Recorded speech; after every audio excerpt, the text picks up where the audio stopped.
Sa halagang 150 pesos po, meron na po kayong masarap na bulalo at mainit na sabaw na may kasama pong bone marrow at mais po.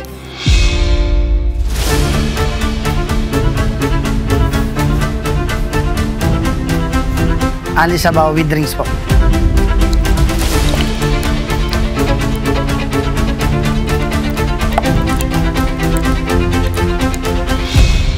Ang kaibahan po namin sa ibang natitinda po ng bulalo, yung lasa po. May sarili po kaming timpla. Food po doon, yung quality na baka na serve po.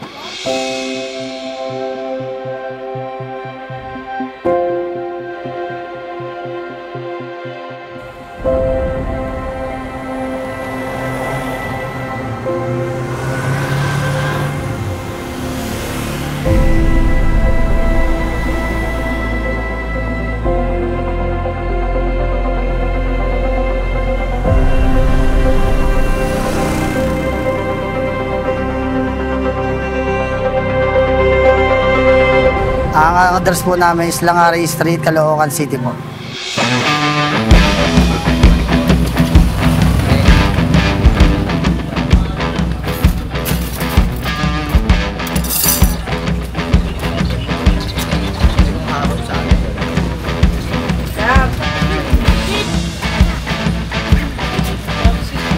Sobrang lambot. Sobrang dami pa nila mag-serve ng laman. Yung bulalo po namin ay may kasama na po siyang bone marrow. Meron na rin po siyang gulay, pechay Baguio at pechay Tagalog. Tapos, especially po yung papasarap po sa kanya yung mais po. Overload. Masarap, madami. Panoorin niyo po ang kwento ng Bulaluan sa Langaray sa Tikim TV YouTube. Ako po si Raymar Trepelendi po, ang batang kangkalo, 34 years old po, ang may-ari ng Boss RD Bulaluan dito sa Caloocan. Hindi mo na kailangan pa pumunta ng Tagaytay or ng Quiapo para makatikim ng bulalo. Kasi dito sa natagpon ko, yung 150 pesos mo, meron ka ng bone marrow at meron ka pang free soft drink. Friend, ito naman yung good for 2 nila, 280 pesos. Ito naman yung good for 6, 850 pesos.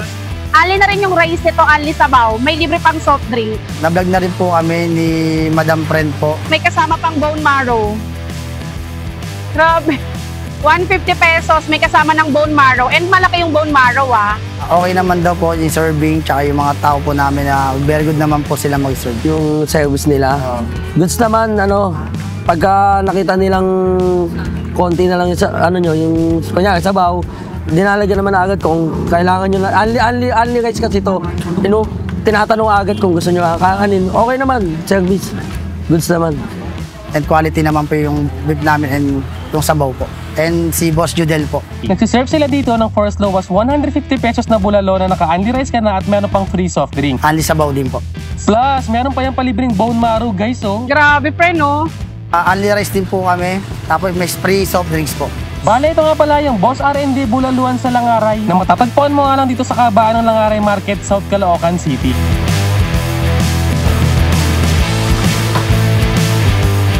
Open po kami Monday to Sunday po, 6 PM po hanggang 1 AM po ng umaga po.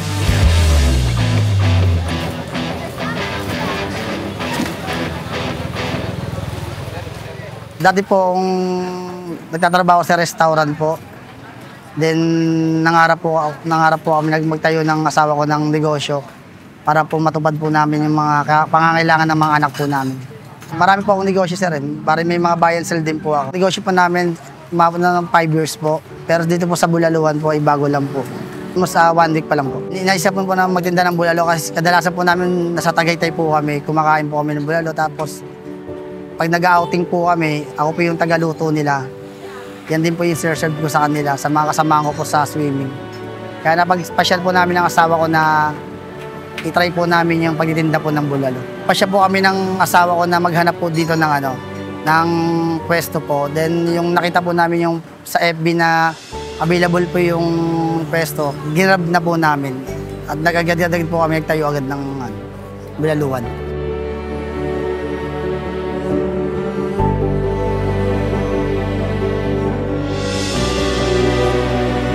Mga customer po namin, iba't ibang lugar na po yung nagpupunta. Dati yung unang po namin, puro taga dito lang po talaga. Pero ngayon meron na po taga Pasay, taga QC, yun po.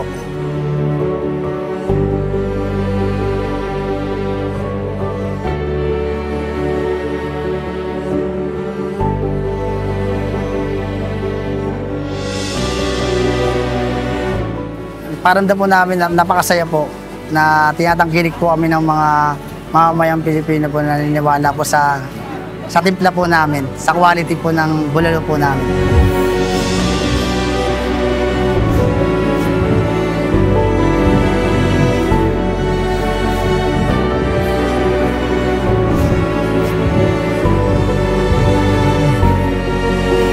Ang sikreto po namin siguro po yung pag-handle po ng maayos po at pagtitimpla po ng ingredients po sa bulalo.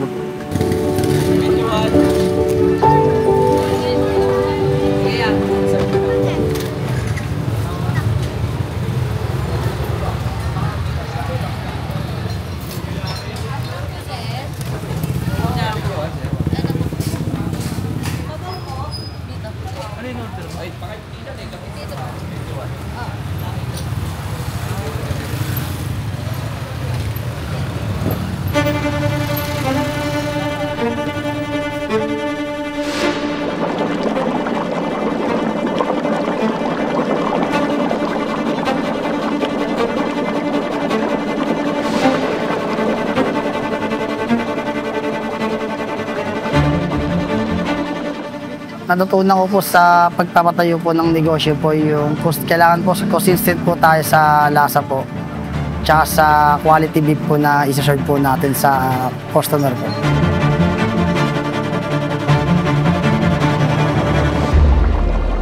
Ang pagninegosyo pala, dapat po pala very hands-on ka sa mga tao mo, kailangan pahalagahan mo sila. At the same time po yung ingredients nyo po, hindi po siya mag-iiba yung lasa. Stable pa rin po.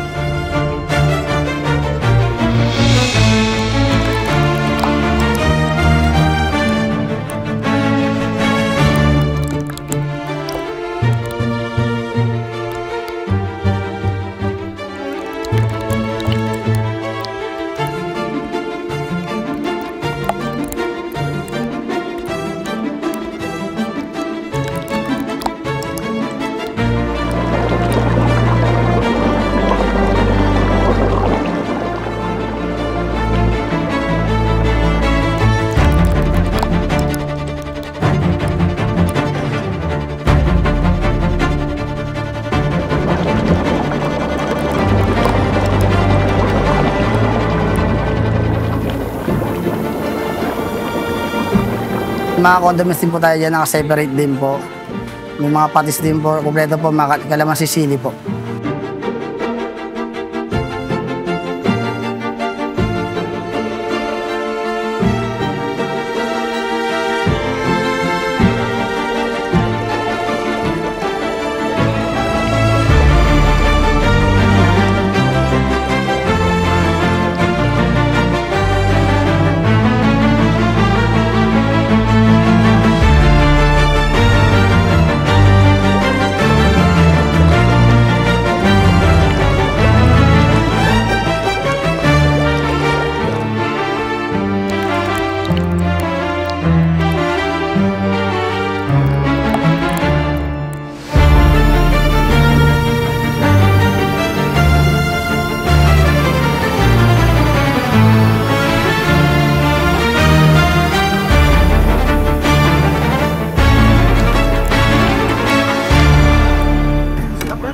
Ma'am, ano po masasabi niyo sa pagkain?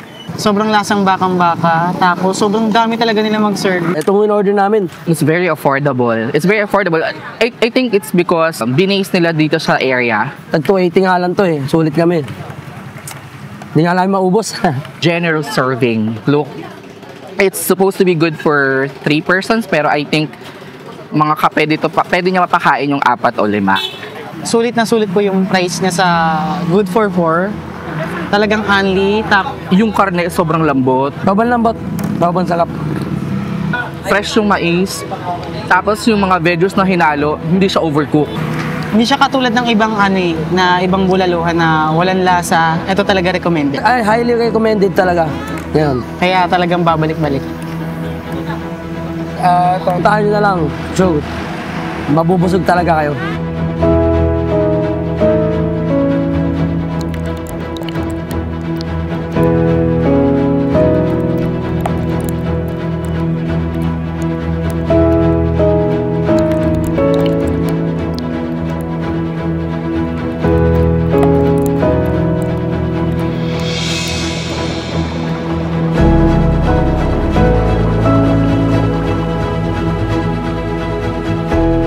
Sa mga gusto po magnegosyo, unang-una po, wag po kayo matatakot na sumugal po. Pangalawa po, magtitiwala po kayo sa Panginoon. At Panginoon na po ang bahala sa inyo para tuparin po yung mga pangarap po.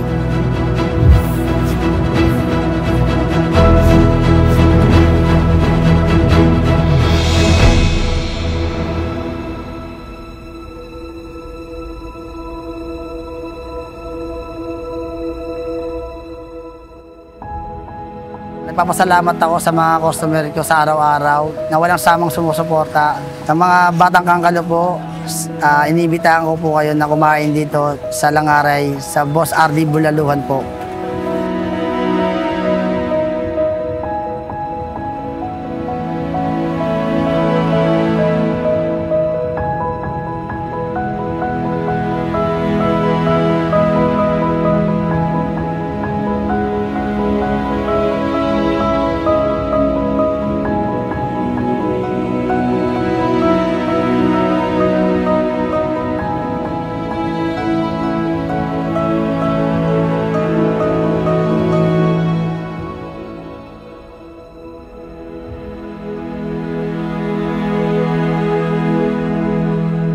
For more inspiring food stories, please subscribe to TKIM TV YouTube channel.